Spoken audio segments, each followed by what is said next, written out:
Comment être bien sûr que vous avez compris ce que vous a dit l'autre?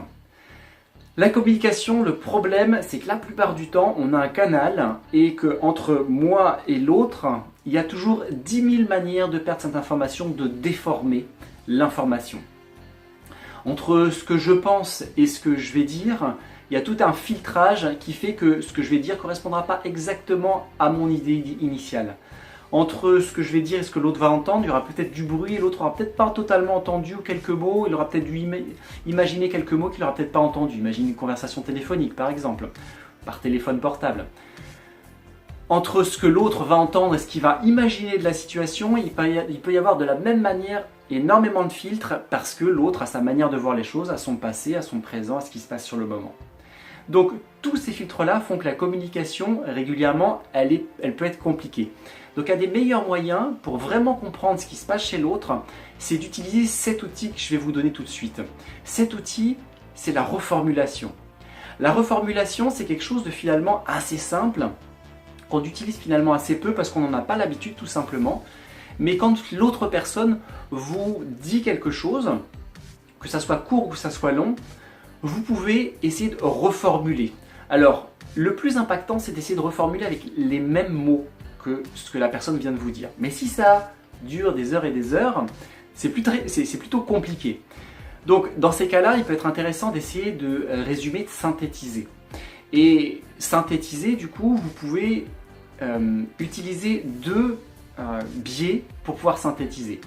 Le premier biais, c'est le fait de synthétiser l'émotion. Tu sembles agacé, tu sembles fâché, tu sembles exaspéré, tu sembles fatigué. Utiliser l'émotion pour faire en sorte de synthétiser ce que vit l'autre. La deuxième chose, c'est de synthétiser le factuel. Tu viens de croiser une personne qui ne t'a pas dit bonjour, c'est ça. Et vous pouvez mettre ensemble les deux et faire en sorte du coup d'avoir un joli pack pour que l'autre du coup se sente vraiment entendu. Et ça donnera quelque chose comme ça, tu sembles assez fâché. Tu sembles assez fâché parce que la personne que tu viens de quitter ne t'a pas dit au revoir, c'est bien ça? Et là du coup on a un impact qui va être vraiment fort parce que la personne là va se sentir bien entendue.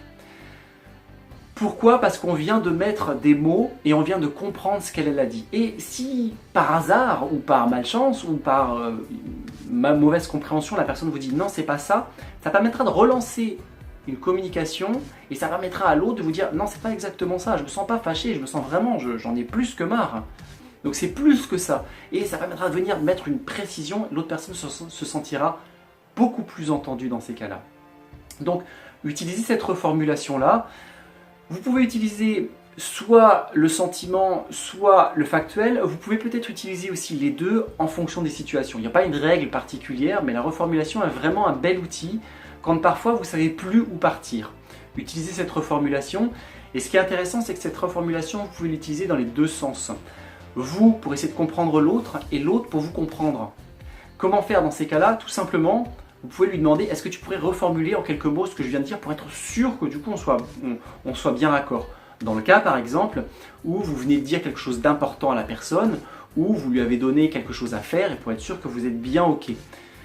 Dans ces cas-là, ça permet à l'autre personne aussi de bien saisir et pour une tâche qui par exemple va être complexe, de ne pas oublier, de n'oublier aucune des tâches.